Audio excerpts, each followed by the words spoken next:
Hola, ¿cómo les va? Muy buenas noches, los acompañamos una vez más acá en Creciendo Juntos, este programa que es una producción del subsistema Chile Crece Contigo, perteneciente al Ministerio de Desarrollo Social y Familia, que forma parte del sistema de protección social impulsado por el Estado. Estamos esta semana nuevamente en horario especial por el fútbol, nos queda copa todavía acá en Cooperativa, así que pueden seguir todo atentamente con nuestros enviados especiales desde allá, pero ya estamos concentrándonos en lo que está pasando acá, en nuestro país, para temas que son muy, pero muy relevantes, muy importantes. No estoy solo, como siempre me acompaña Claudia Zamora, que es profesional del sistema Chile Crece Contigo. Claudia, ¿cómo te va? Buenas noches. Hola Sebastián, muy buenas noches. Hoy día tenemos un temazo que complica a muchas familias y que nos hace difícil a veces pensar la situación de los niños en las escuelas, que es el tema del déficit atencional, que cuándo efectivamente corresponde un tratamiento, cuáles son sus señales, qué apoyos tenemos que entregar como familia y escuela para hacer que la vida de los niños y niñas sea efectivamente más completa y no tengan tantas dificultades en su trayectoria educativa con este tema en particular. Es un súper tema, además que los padres que tenemos hijos con esta condición, yo ahí me pongo casi en el doble rol en este capítulo, recibimos siempre muchos consejos y que opinan mucho y que dicen acá, haz esto y por qué no haz eso, dale remedio, no le des remedio, llévalo tal o cual doctor. Entonces muchas veces uno termina muy pero muy confundido. Pero bueno, ya estamos acá en el estudio con la psicóloga Cecilia Videla, referente técnico del equipo nacional del Chile Crece Contigo en temáticas de educación en primera infancia. Cecilia, bienvenida a nuestro programa aquí Creciendo Juntos. Hola, buenas noches, muchas gracias. Claro, este es un súper tema que obviamente afecta a mucha gente que lo tiene detectado y otros tantos que no lo tienen detectado, que piensan que es inquieto o todo lo contrario, que es retraído, que está desatento, que es pavo. Muchas veces dicen, hay muchos adjetivos que a veces incluso complican esa relación que se da entre el niño y los adultos. ¿Qué es lo que podemos entender por déficit atencional? Mira, primero el déficit atencional es un trastorno que implica diversas alteraciones funcionales del sistema nervioso central, en especial en el control de impulso y en la función ejecutiva. Ya hay un fuerte componente genético y hay manifestaciones conductuales influidas por el ambiente. Ya el niño empieza a tener dificultades en distintas áreas, en la social, en la escolar y en la familia. Ya algunos síntomas, la desatención, la impulsividad y la hiperactividad. Y dependiendo del síntoma que predomine, el trastorno de déficit atencional puede ser con hiperactividad, sin hiperactividad, generalmente solo la desatención, y el mixto combinado. Ya, expliquemos eso también, detengámonos ahí un poquitito para que hablemos justamente de estas diferencias. El con hiperactividad es el que uno más entiende y que quizás es el más evidente por una razón como lógica. El estereotipo, que el niño finalmente. Es súper inquieto, que le cuesta sentarse incluso, que está muchas veces ahí casi como pulga en la oreja, como se dice. El otro es más singular porque el otro es el que pasa además de manera más inadvertida, ¿no? Y ese hay que tener bastante ojo, estar muy atento, porque efectivamente el niño que tiene trastorno de déficit atencional sin hiperactividad pasa muy desapercibido, porque no tiene conflictos, por ejemplo, en las relaciones interpersonales, y no es un niño que crea dificultades, por lo tanto es más difícil pesquisar. Es un niño que generalmente está como en la luna y queda fuera de las actividades. Eso te iba a decir, tiende a quedar como invisible, y ya sabemos eso, el daño que muchas veces provocan en los niños. Ahora, lo otro que tú mencionas, el mixto, hay uno también, quizás los que no están tan familiarizados también quedan conociendo interrogación. ¿Cómo? Es hiperactividad, falta de control de impulso con desatención. Ese sería el mixto. Ya todo junto, lo más complejo. Un cuadro que les cuesta quedarse tranquilo, pierden las cosas, tienen falta de control de impulso, se frustran fácilmente, no perseveran. Ahora, yo escuchándote, Cecilia, uno piensa también en, bueno, cómo convive esto con las características normales, finalmente, de los niños en determinadas edades, y cómo es que uno traza la línea y dice cuándo esto ya significa que hay que consultar o cuándo esto ya pasa a ser un problema. ¿Desde qué edad es correcto hablar de déficit atencional? ¿Y con qué requisitos? Porque tú mencionabas también que es un niño que tiene problemas en distintos lugares, que no es suficiente a veces quizás que solo tenga problemas en la escuela, que la profesora lo encuentre inquieto, que efectivamente hay algunos requisitos para poder hablar que efectivamente esto es un trastorno. Sí, primero, desde los 3 años aproximadamente, ya son niños que tienen dificultades para dormir, son ansiosos, tempranamente, ¿ya? Y efectivamente tienen dificultades en varios ámbitos de su vida, no solo en la escuela, no solo en la casa y no solo en lo social, se traspola a todos esos ambientes y él lo empieza a pasar muy mal. Eso también es importante porque, y con ciertos apoyos de estructuras y todo, no han respondido como corresponde. No empieza a pasar mal el niño propiamente tal. El niño propiamente tal. Cuando tú conversas con un niño y tú le dices, yo a veces generalmente trabajo los corners con él, sí tía, tengo dificultad, me cuesta y yo quiero. Cuando está también la voluntad, tenemos que entender que no es un tema de voluntad. Él tiene una dificultad. Generalmente los adultos, la escuela y algunas personas cometemos el error de ponerlo en la voluntad y no tiene voluntad para portarse mejor, quedarse quieto. Ahora, ¿cómo lo hacemos? Y aquí yo creo que buena parte del secreto también es pensar que sobre todo los padres no son necesariamente super papás y que las van a saber todas, consultar y ver también muchas veces cómo están las habilidades parentales para poder encarar este tema.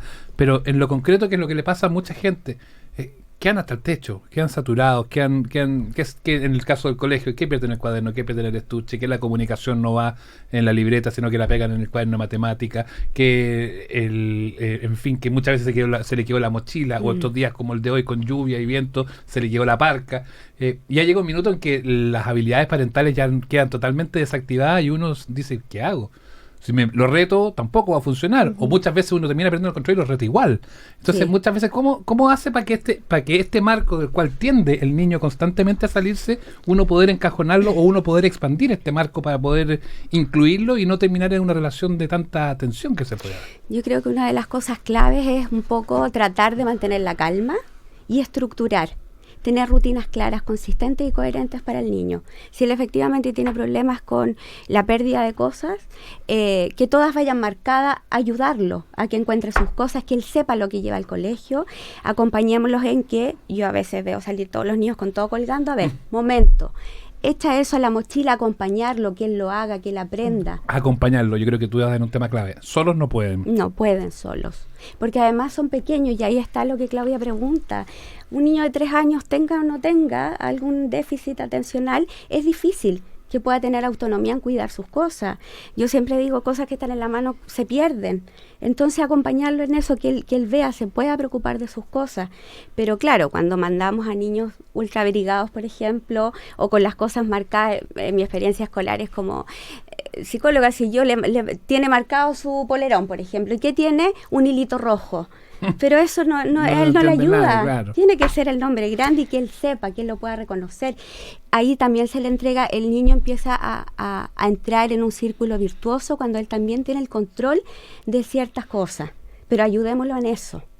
Cecilia, y como yo te escuchaba también y hemos visto a veces que es un nombre complicado cuando uno es familia también, que te digan déficit atencional, porque suena como algo, en algunos países se habla más bien trastornos de inatención, trastornos de hiperactividad o condiciones más que trastornos. Yo me preguntaba por el impacto en niños más grandes probablemente, en términos de autoestima, cuando el niño se va dando cuenta que, o en niños que te dicen directamente, no, que yo tengo déficit.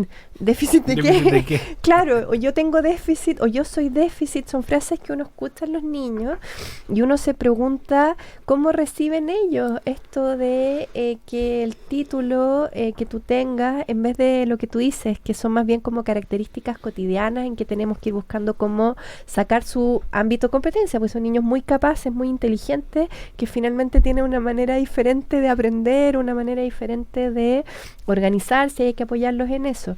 ¿Cómo impacta esto en la autoestima? ¿Cómo se trabaja con los niños? ¿Y qué impactos puede tener si efectivamente uno no apoya ese lado también? Mira, una de las cosas que he visto es, a veces los papás tienen mucho miedo de conversar este diagnóstico con sus hijos. Ya, por lo tanto, hay muy poca, se les explica poco, se mantiene al margen, que yo creo que ese no es un buen camino.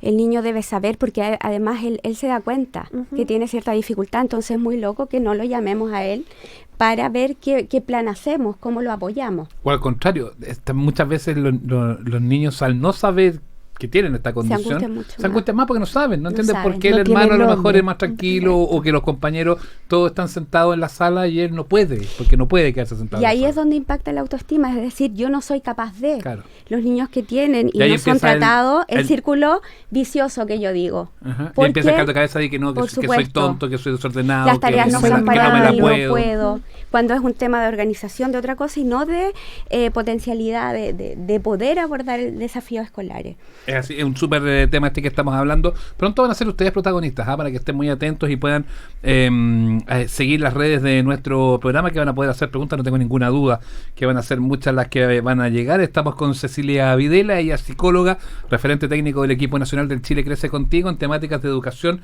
en primera infancia. Estamos hablando del déficit atencional, de este problema, de estos trastornos que tienen estos niños. Escuchemos música, eso sí, en este minuto suena Cami aquí en Cooperativa.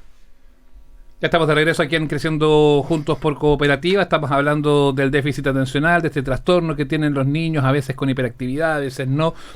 Son temas muy sensibles para ellos y que no siempre se conocen. Estamos con Cecilia Videla, que es referente técnico del equipo nacional de Chile Crece Contigo en temáticas de educación en primera infancia. También Claudia Zamora, como siempre, acá en nuestro programa.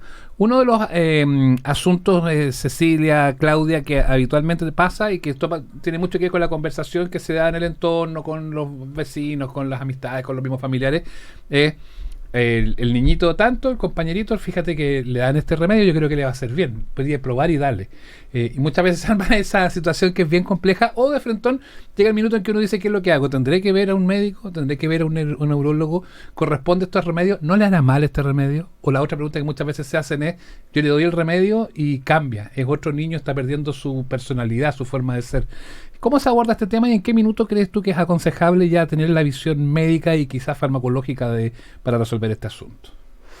A ver, siempre es bueno consultar, sobre todo cuando ya empieza a haber una dificultad mayor. No se puede resolver en casa, no se puede resolver en el colegio. Es importante pedir ayuda. Ya de ahí se necesita un buen diagnóstico y ojalá un buen tratamiento. Pero el tratamiento no es este medicamento que va como sanar al niño. El niño se mejora. Se eso mejora, no es. para nada. Él necesita otra cosa, un tratamiento multimodal, donde van varios aspectos. Por ejemplo, la estructura, tener rutina, que él aprenda y pueda ser sistemático en los hábitos de estudio, hartos tips que lo ayudan y el medicamento lo que hace, yo hago la metáfora como del mar en tempestad. Con medicamento estamos tranquilos, pero para incorporar otros elementos que lo van a ayudar a gestionar esta dificultad que tiene. Y cuando tú hablas del tratamiento multimodal, claro, está la acción sobre el niño, también este apoyo de la familia, pero hay un puntal muy fuerte y que vamos a hacer algunas preguntas después de lo que se puede hacer en la escuela, dentro del aula, porque probablemente no es lo mismo si el niño está sentado al fondo de la sala que si está sentado adelante, si tiene algún compañero, tutor, el compañero Mateo, el compañero que quiere ayudarlo a aprender o ese tipo de cosas, a que se distraiga menos, o un montón de estrategias que hemos conocido, prácticas muy bonitas de algunos equipos.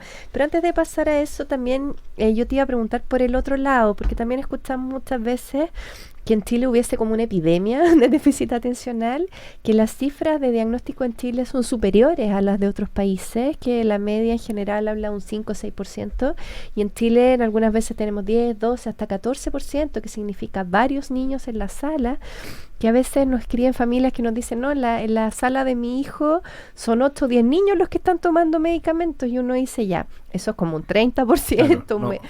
Suena como que la cifra no da con la estadística. Claro, entonces, y también que muchas de estas cosas, como tú decías, es muy importante hacer un buen diagnóstico, porque hay muchas de las señales que también se pueden confundir con otras cosas. Un niño que lo esté pasando muy mal probablemente también va a estar desconcentrado. Un niño, hablábamos en algún programa anterior de depresión infantil. Un niño que está deprimido, un adulto que está deprimido, por supuesto que también tiene problemas para concentrarse.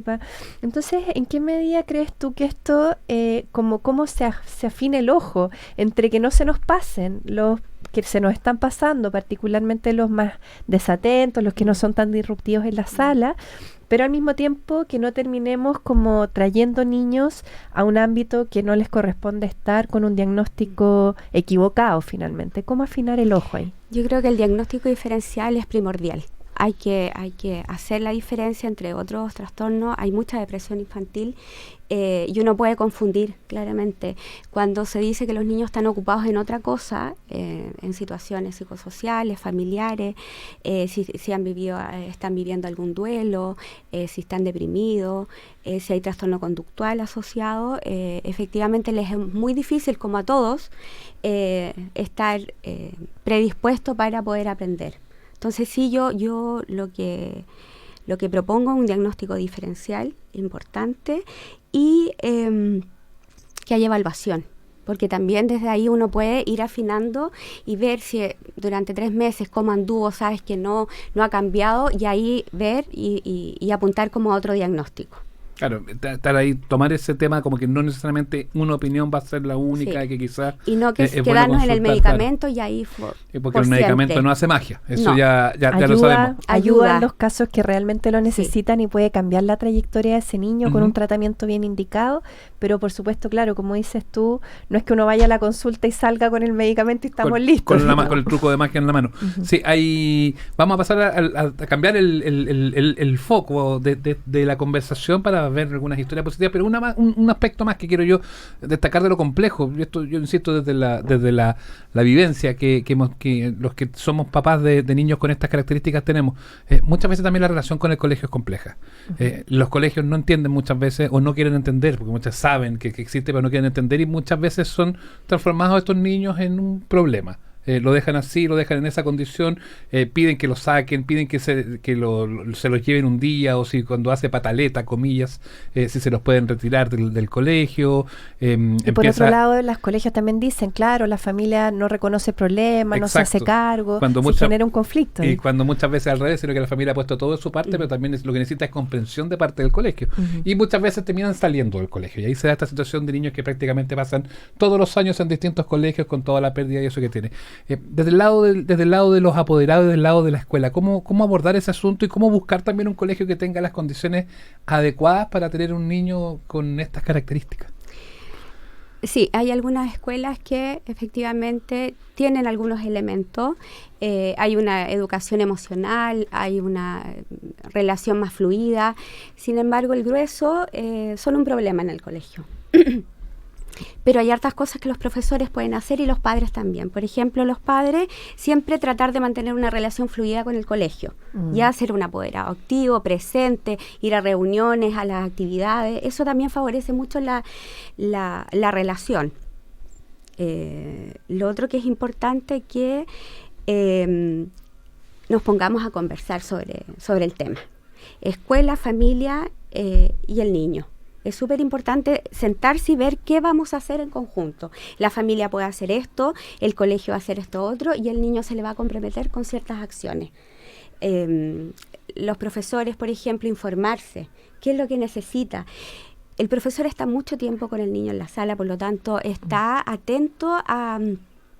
Yo digo como a pistas que da antes que llegue esa desregulación, esa pataleta, se incomodó, hace calor, tiene hambre, y uno puede aportar mucho como adulto, ir acompañando. ¿Te pasa? ¿Tienes hambre? ¿Tienes frío? ¿Qué es lo que te pasa? ¿Necesitas salir para afuera? ¿Quieres jugar? ¿Necesitas respirar?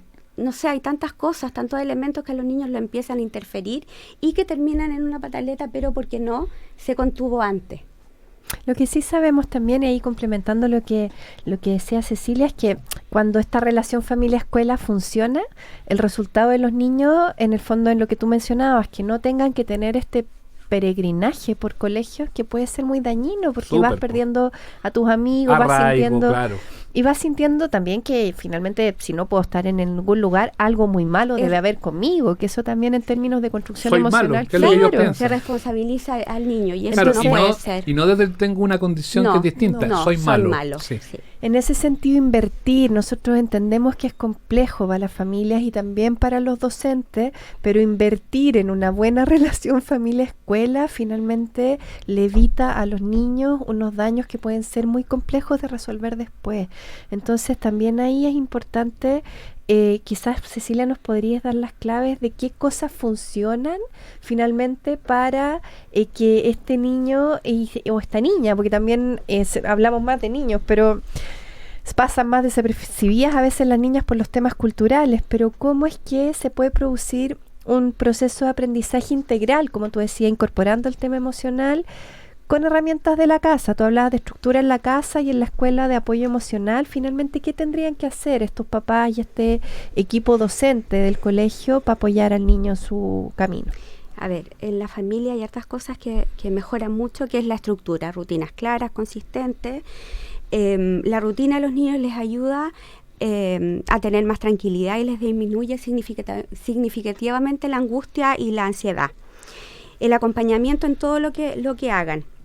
El acompañamiento de los profesores es crucial, que lo ayuden, que se sienten cerca de él, es decir, adelante, que lo puedan ayudar, que le digan saca esto. Generalmente los niños tienen muchas cosas, yo veo niños muchas cosas en su mesa, se les cae, entonces están pendientes de otras cosas. Entonces ahí ¿qué es lo que vamos a sacar? El cuaderno, tu lápiz favorito, la goma, listo, nada más, todo lo demás se guarda. ¿Poder optar a una evaluación diferenciada también? Sí. Evaluación diferenciada y adaptación del currículum. Y la evaluación diferenciada puede ser en tiempo, la forma. Hay niños que tienen menos capacidad de concentración, por lo tanto necesitan salir a tomar agua, moverse, eso se hace. O que son excelentes en disertaciones, por pero ejemplo, se aburren en la prueba escrita. Efectivamente, es un muy buen punto, Sebastián, para informar a las familias. La evaluación diferenciada y las adecuaciones curriculares son parte de lo que efectivamente es esperable que la escuela haga. Si no existe ninguna apoyo en ese sentido, también en esos casos es importante consultar en la Superintendencia de Educación o en los dispositivos Ayuda Mineduc también, que tiene sitio web, para que uno también como familia pueda saber, ya, yo me hago responsable de todo mi lado, pero qué cosas tendría que hacer la escuela. Y del lado de la escuela también lo que habitualmente piden es que las familias sean transparentes con los diagnósticos, que lleven a los niños a los lugares donde se está pidiendo evaluar y que se comparte información finalmente. Sí. Y que no se las nieguen, ¿eh? Porque muchas veces sí, podemos hacer una adecuación curricular, pero muy poquitito, o solamente darle más tiempo para que haga la prueba y no necesariamente algo que pueda ser quizás más profundo, que sea la necesidad que tenga. Sí, lo que hemos visto, no sé cuál es tu experiencia ahí, es que a veces los profesores no es de mala voluntad, sino que no necesariamente saben cuáles son estas adecuaciones curriculares. Y entonces le pasan la pelota al psicopedagogo dice, todo lo tiene que hacer el docente. ¿Cómo opera eso? ¿Quién es el responsable de hacer esas adecuaciones? Y ahí hay dos cosas. Uno, cuando hay programa PIE, el programa de integración escolar, que tiene como objetivo acompañar a los niños con necesidades educativas especiales. Y ahí aparece la adecuación curricular y la evaluación diferenciada. Existe harta desinformación, sin embargo, también el profesor puede hacer adecuaciones curriculares y evaluación diferenciada, aunque ya sea no haya tiempo, PIE. aunque no haya PIE. Sí, y ahí también viene el conocimiento del estudiante, cómo sacarle todo ese potencial. Vamos a ir a la pausa, luego de ella vamos a seguir hablando de este tema y ustedes pasan a tener protagonismo también a través de las redes de nuestro programa. Somos Creciendo Juntos aquí en Cooperativa. Ya estamos de vuelta aquí en Creciendo Juntos, este programa que es una producción del subsistema Chile Crece Contigo, perteneciente al Ministerio de Desarrollo Social y Familia, que forma parte del sistema de protección social impulsado por el Estado. Estamos conversando sobre déficit atencional, sobre educación, son temas muy importantes. De seguro ustedes que están ya conectados con nosotros deben tener muchas dudas. Los invitamos a que participen a través de nuestro Facebook Live, se conecten con nosotros aquí en Cooperativa y en Chile Crece Contigo. Nos pueden enviar todas las preguntas para responderlas acá con la psicóloga Cecilia Videla, que está con nosotros. Pueden hacerlo, vamos a estar aquí siguiendo atentamente a través de la transmisión. Lo que ustedes nos pregunten, vamos a hacer lo posible para atender todas las respuestas. De repente son muchísimas las preguntas, pero tenemos la mejor disposición para poder entregarlas. A través del Facebook Live del Chile Crece Contigo, ahí pueden hacer todas sus preguntas. Ya tenemos algunas, Sebastián. Tenemos un comentario aquí a partir de Ignacio Morales, que dice, bueno, mi hijo ya tiene 14 años y inicialmente peleamos mucho con el diagnóstico. Decíamos que estaba sobrediagnosticado, que el colegio era muy rígido. Finalmente peleaba hasta en los cumpleaños, lo pasaba mal, nos dimos cuenta que el tratamiento lo podía apoyar. La pregunta de Ignacio es más bien, ¿qué pasa hacia adelante? Dice, hay gente que pasa con esto toda la vida y hay gente que lo va superando con la madurez. ¿De qué depende? A ver, depende de un buen tratamiento. Los medicamentos sirven mucho y también a medida que se va madurando, uno va gestionando de mejor manera, va encontrando sus propios elementos para gestionar este trastorno de déficit atencional. Algunos puede que lo acompañe toda su adultez. Sí es súper importante la adolescencia porque aparecen las hormonas, entonces ahí no soltar a los chicos, acompañarlos de la misma manera. El tú a tú es muy importante, pero también incorporar otros elementos. Se abren otro mundo, ellos necesitan desplegar mucho más todas sus habilidades, entonces no se les puede dejar solo. Claro, ahora, ¿y qué implica ese no dejar solo? Porque uno entiende que tenéis que estar acompañándolo, que tenéis que estar con ellos. Yo sé que nuestro foco va más en la primera infancia, pero a mí vale la pena hacer esta revisión también. Y ellos también requieren ya de su espacio autónomo. Sí, lo que pasa es que ahí el equilibrio siempre es importante, no tenemos que ir al todo el nada. ¿Qué nos pasa? Que ya el niño camina, come, se arregla solo, como casi ya no necesita nada, y eso no es así. En la adolescencia ellos se abren mucho más al mundo, hay todo un tema emocional importante, hay adolescentes que se levantan con muy buen genio, algo les pasó, en 5 minutos ya están muy irritables, lloran.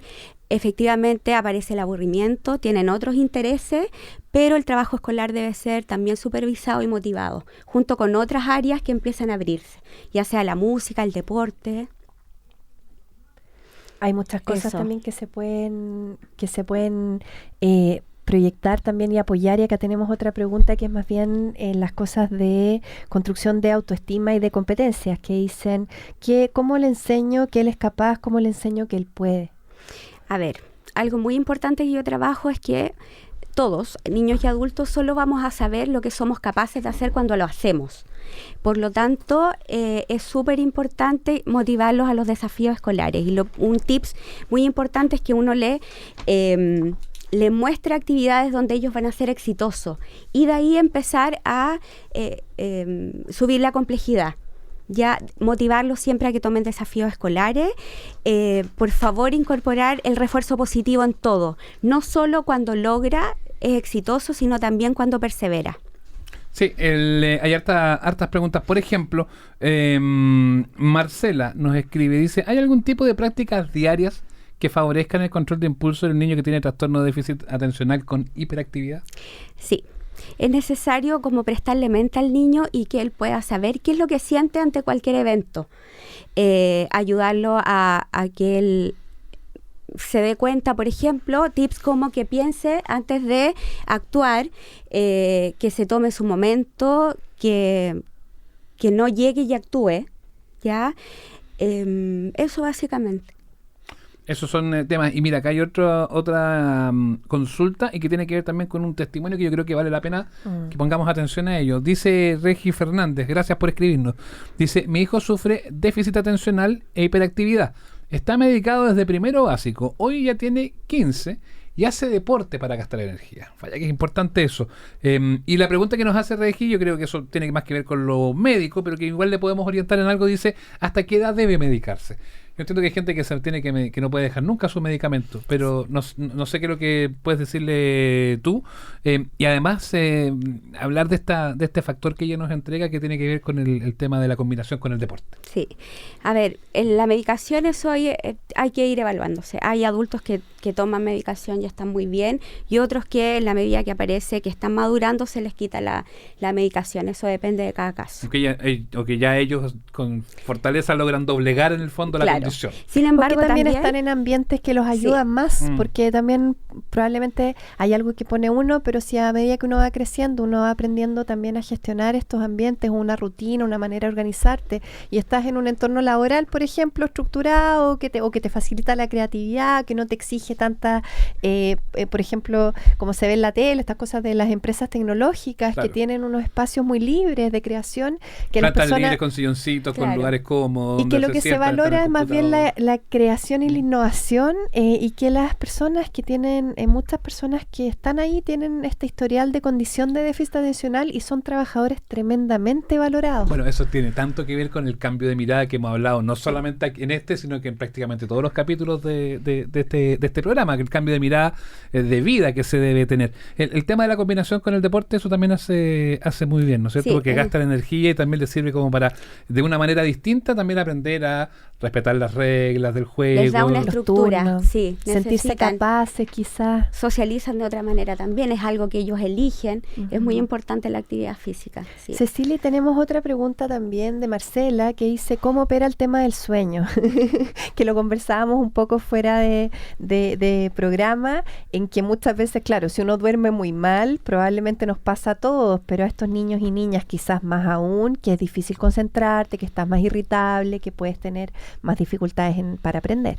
Sí, el sueño es primordial, tanto en horas como en la hora adecuada. No es lo mismo dormir 8 horas, pero empezar a dormir a las 11 de la noche, que dormir a las 8 de la noche y dormir las 8 o 9 horas que necesita.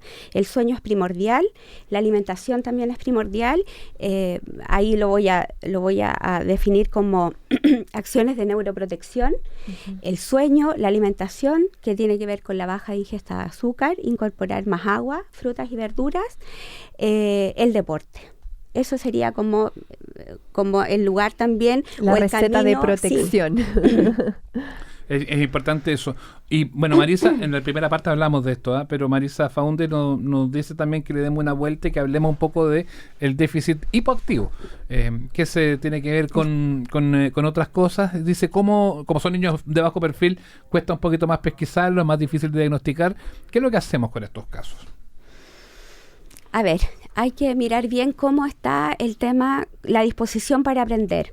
Son niños que les cuesta concentrarse, que están como en la luna, que son más bien más lentos en reaccionar y efectivamente tienen bajo rendimiento escolar, que no tiene mucho que ver con que no los llaman, no son suspendidos, ni los llaman, ni tienen problemas, pero sí pasa a ser como el alumno invisible. Claro, y eso hay que mirarlo. El problema es que también viene el tema de la carga emocional para ellos, Sí. porque pasan por pavos Sí. o por flojos. Sí. Y no es que sean ni pavos ni flojos, sino que no tienen una condición que les impide ser de otra forma. Porque no pueden desplegar esa inatención, no pueden desplegar todos los recursos que tienen. Entonces sí es súper necesario, yo pongo el foco ahí, en estar muy atento a algunos cambios, porque efectivamente el desatento pasa más desapercibido. Y estos casos también se medican, ¿no? Sí, también se Eventualmente si el medican. neurólogo lo recomienda de esa manera, ¿no? Sí, también se medican. Y también es necesario el deporte, es necesario la estructura y es necesario algunos tips para ayudarlo a focalizar la atención. Ya, ahí está también para Marisa, que nos está preguntando. Karen Carrasco, gracias Karen. Dice, mi hijo tiene 12, está diagnosticado, pero solo 1 año le dimos la medicación por miedo, dice. ¿Ahora es bueno retomar la medicación o ya no sirve de nada? Y ahí yo quiero detenerme y quiero ampliar un poco la pregunta a propósito de que los diagnósticos hablábamos, los primeros se hacen a los 3 años. ¿Qué pasa cuando empieza a crecer el niño y no tiene diagnóstico y ya llega un minuto en que o esta bomba explota, por decirlo de alguna manera, o de frente el reconocimiento de parte de los padres llega ya en un minuto que está previo a la adolescencia? Sí, solo hay que complementar antes que responda Cecilia, que en rigor los diagnósticos de déficit atencional, la mayoría se espera que sean después de los 7 años, y que efectivamente la medicación en muchos países no está aprobada ni regulada en niños tan pequeñitos. Entonces, hay una práctica efectivamente que el especialista puede indicar en algunos casos muy específicos, pero la mayoría de los medicamentos de déficit atencional no están aprobados para uso en preescolares.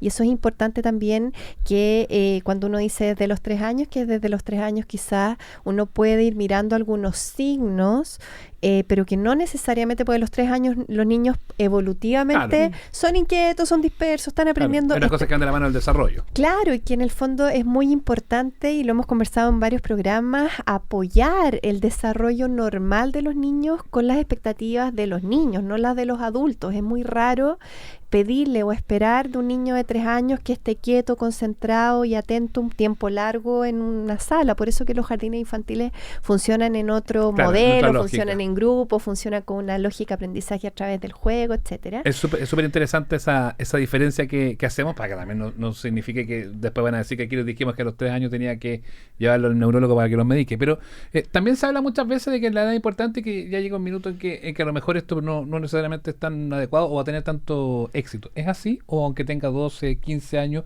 igual es importante que se pueda consultar? Es importante que se pueda consultar porque la medicación lo puede ayudar. Si es que, y insisto, la medicación ayuda para incorporar otros elementos para poder gestionarla. Y ahí también hay eventos en la vida que nos hacen estar más estresados, más desatentos, y ahí también sería bueno ir consultando. ¿Y cuáles son? Podemos hablar un poco de estos otros elementos, porque tú comentabas en la primera parte que lo que sirve finalmente es un enfoque tratamiento multimodal, en donde los medicamentos pueden ayudar mucho a niños y niñas que efectivamente los requieran, pero en donde tampoco probablemente no va a ser suficiente si no hay acciones también de la familia y la escuela. ¿Cuáles serían como las principales recomendaciones? A ver, nuevamente la estructura, tener rutina, y en el colegio hacer un trabajo mancomunado con los profesores y con el niño. Tener un plan de acción en relación a esto, que el niño se sienta adelante, que lo acompañen en gestionar todo lo que tiene que ver la planificación, la organización, lo que él necesita, también apoyarlo y acompañarlo en esto de qué es lo que siente en ciertos eventos. A veces los niños sienten mucha rabia por cosas que nosotros no las miramos así, pero para ellos son muy importantes. Hay un chiquitito que me decía, es que mis compañeros todos me miran. Y claro, cuando hay 45 alumnos mirándote, efectivamente nos pasan cosas. Entonces ahí acompañarlo, aparece la vergüenza, aparece la comparación. Claro. Y eso también es parte del proceso natural, pero hay que naturalizarlo y acompañarlo. Uno pasa muy desapercibido algunos elementos de los niños que son muy importantes. Y en el tema de adecuaciones curriculares que tú comentabas también en el primer bloque, y las familias que quieran lo pueden escuchar hoy día a partir de las 10 de la noche por esta misma radio cooperativa, ¿qué es lo que sirve en adecuaciones curriculares o qué sería lo que uno tendría que esperar de la escuela del punto de vista del apoyo que se hace dentro de la sala de clases? Porque la familia es responsable de apoyar al niño en el fondo en todos los otros momentos, pero adentro de la sala es muy difícil. ¿Cómo apoyar ahí desde los docentes que tienen un rol tan clave a veces en ese espacio? Sí, primero como motivar al docente que sea un referente afectivo al interior de la sala de clase. Eso ayuda mucho a los niños, también con esto de sentirme querido y no porque yo tengo una dificultad, soy excluido de la sala de clase y soy poco querido.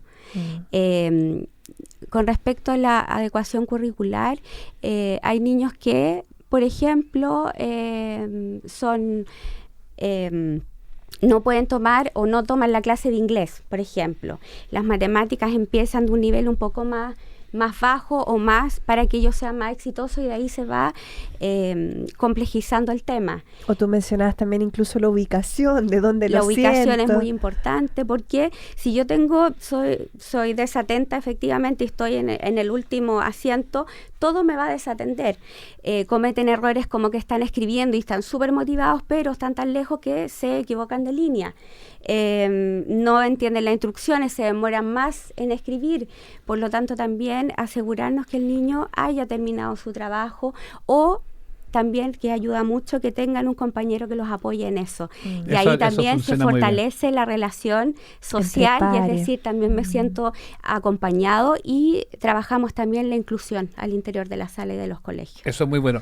Me gustan las opiniones que muchas veces son controvertidas y que generan algo de revolución en la conversación, como la de Luis Moyano, por ejemplo, que nos dice, habla muy bonito y muy técnico, pero ¿a qué hora los niños son realmente niños? Dice, los quieren tener como estatuas para que el educador tenga un lugar tranquilo y hacer su trabajo, pero los niños se están saltando la etapa más linda de la vida, que es ser niños.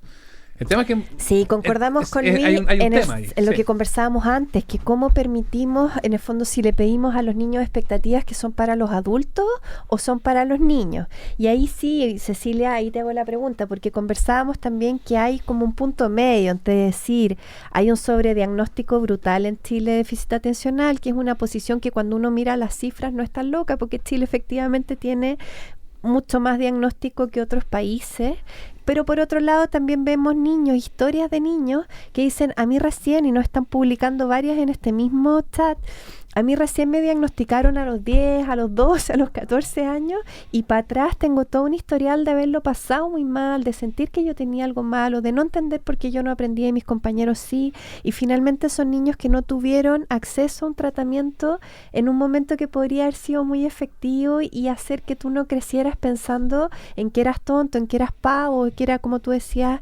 respecto a los niños que no saben finalmente qué es lo que pasa. Me acuerdo una colega que decía, es que cuando el niño ya pelea hasta en los cumpleaños, Claro. de verdad efectivamente lo pasan mal y son rechazados también por los compañeros. ¿Cómo encontrar, yo concuerdo, y es la mirada de Chile Crece Contigo, de volver a mirar a los niños, como dice Luis, y cuestionarnos un poco nuestras expectativas en función de eso? Y por otro lado también, cómo no negar que efectivamente hay niños que lo pasan muy mal en este proceso. Sí, yo creo que ahí como sociedad tenemos un gran desafío de mirar a los niños con sus necesidades, con su talento y no estar desde el adultocentrismo. Yo creo que la estructura escolar en este momento como está, la estamos mirando desde nuestras necesidades y no desde los niños. Por lo tanto, pero sí yo creo y tengo esperanza en eso, que vamos a incorporar más el juego, más el tiempo de recreación, más dinamismo, menos exigencia y que vamos a poder que efectivamente los niños se motiven por el aprendizaje. Uno puede aprender en todos los momentos de la vida y en todos los espacios escolares, no solamente al interior de la sala y de una manera como está dispuesto hoy. Sí, yo solamente le agrego a Luis, desde la paternidad, solamente le digo que no necesariamente porque los niños quedan libres van a ser más felices. Hay muchas veces que necesitan también el tema de que estén estructurados, que tengan las reglas y que eso pueda darse de buena forma. El tema es que tiene que ser armónico, por supuesto. Yo tengo un niño con trastorno de espectro autista, nos dice Nadia Romero, con medicamento, y la verdad dentro del colegio anda muy bien, pero al llegar a la casa y hacer tareas es muy caótico. Responde que eso tiene que hacer en el colegio. Yo le encuentro razón, dice, ya que están todo el día de 8 a 5.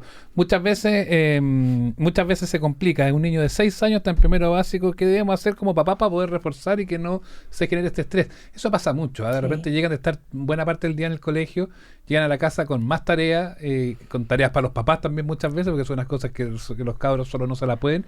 Ahí también hay un tema de los colegios, de cómo regular eso, y sobre todo en niños con estas condiciones, ya sea con espectro autista como también el déficit atencional, que ha sido nuestro tema de hoy.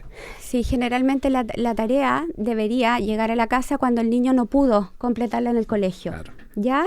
Ahora, como las tareas es parte de la vida, en este momento también agregar algunos tips, por ejemplo, que el niño hay ciertas condiciones para que pueda hacer las tareas y no empiece esta batalla campal y que al final empezamos por la tarea y estamos discutiendo la paz mundial, porque que tú no sabes, que el profesor me dijo así, que no es así, muchas otras cosas. Entonces, primero que el niño esté descansado y cómodo al hacer su tarea, un lugar, ojalá el mismo lugar siempre, luminoso, con ventilación, y que tenga todo lo adecuado y lo necesario para que no se esté parando la goma, el lápiz, quiero ir al baño, tengo hambre. Porque tener todo eso controlado. Veces lo hacen justamente como, comillas, escapar. Voy a ir a tomar agüita. Pero también voy a ir a buscar la goma. También por necesidades, porque si uno piensa en lo que nos comentaba la auditora, es como la jornada laboral del niño es más larga que la de uno. Exacto. Porque ya estuvo todo el día y después llega y tiene que continuar trabajando. Cualquiera de nosotros efectivamente puede necesitar. ¿Cuántos trabajadores bajan a tomarse un cafecito, a fumarse un cigarrito, a darse una vuelta? Hoy por hoy metido en las redes sociales, el por Facebook, las redes todas las sociales. cuestiones. En el fondo también la pregunta es por qué le pedimos a los niños cosas que tampoco hacemos los adultos, o la mirada que plantea ella, que dice, bueno, yo a veces le encuentro la razón. Claro. Y cómo escuchar al niño en ese momento también puede ser algo muy protector. Eso también es entender, ¿sabes qué? Me parece, te entiendo que estés molesto, te entiendo que no tengas ganas, pero ¿qué necesitas? Lo tenemos que hacer. ¿Cómo te puedo apoyar? ¿En qué momento del día? O hagámoslo un rato, 15 minutos, jugamos, después volvemos a hacerlo, desafiarlo. Y que él siempre, que resulta muy bien, que él siempre se sienta orgulloso de su trabajo. Los niños generalmente con déficit atencional siempre se están comparando, siempre el otro es mejor que uno. Entonces yo trabajo con los niños, a ver, tía, no me gustó, ¿y cómo lo podemos hacer de mejor manera? ¿Cómo puedes pintar? Y lo otro que es súper importante también es cómo a los niños, porque si hay una emocionalidad a la base, una hiperactividad, los niños no conocen el polo opuesto, la tranquilidad. Entonces, un ejercicio que yo hago es como caminemos de distintas formas, caminemos como un tranquilo, caminemos enojados, caminemos contentos, y ellos empiezan a vivir que pueden controlar su cuerpo de distinta manera, tener y conscientemente hacer lugares tranquilos, que los niños respiren, que vivan la tranquilidad, porque son niños que no lo pueden vivir naturalmente. Cotidianamente están en el otro polo. Aquí teníamos una pregunta por la última, porque ya no nos queda nada de tiempo, estamos ya cerrando. Sí. Es por el tema de mindfulness y cómo funcionan los niños con déficit atencional. Si efectivamente existe apoyo, iba en la línea lo que tú decías, que aprender a tener conciencia del cuerpo y de esta lado más tranquilo te entrega herramientas. Eso ayuda mucho, y con cosas muy simples, 3 minutos de meditación con respiración, a los niños les entrega una tranquilidad enorme, y sobre todo el control, de que ellos se pueden controlar y no necesitan a otros para controlarse. Y los adultos también, quizás esos 3 minutos nos harían bien a nosotros también, como papás y mamás. Sí, muchas veces se piensa así. Eso bien vale la pena. Ha sido muy interesante este capítulo de Creciendo Juntos, con muchísimas preguntas. Gracias a todos los que han participado, los que se han conectado a través de las redes de nuestro programa para hablar de estos temas de infancia, y en particular hoy que estuvimos hablando un tema muy pero muy importante que tiene que ver con el déficit atencional, problemas que están muy pero muy presentes hoy por hoy en muchas casas de nuestro país. Tenemos invitaciones que hacer porque tenemos posibilidad de que se comuniquen con nosotros durante la semana, no solo cuando estamos al aire en el programa. Sí, todo lo que dejamos sin responder o las preguntas que nos quieran hacer a www.crececontigo.cl o en nuestro Facebook, o también en estos temas como lo que conversamos hoy día, o en todo lo que sea apoyo a la crianza, el Foninfancia, el 800-208-18, que es un teléfono gratuito en donde desde cualquier punto del país puedes consultar especialistas para apoyarnos en este proceso que tiene sus dificultades, como hemos visto en tantos programas. Yo agrego en cooperativa.cl, está el minisitio de Creciendo Juntos, y además hay un correo a creciendo@cooperativa.cl, ahí te puedes comunicar con nosotros. Estuvo hoy Cecilia Videla, psicóloga, ella es referente del equipo nacional de Chile Crece Contigo en temáticas de educación en primera infancia. Gracias por venir a hablar de estos temas tan interesantes y tan sensibles para muchas familias. Muchas gracias a ustedes. Ha sido un placer, Claudia, como siempre. Nos reencontramos la próxima semana. Nos vemos. Esto fue Creciendo Juntos aquí en Cooperativa. Chao.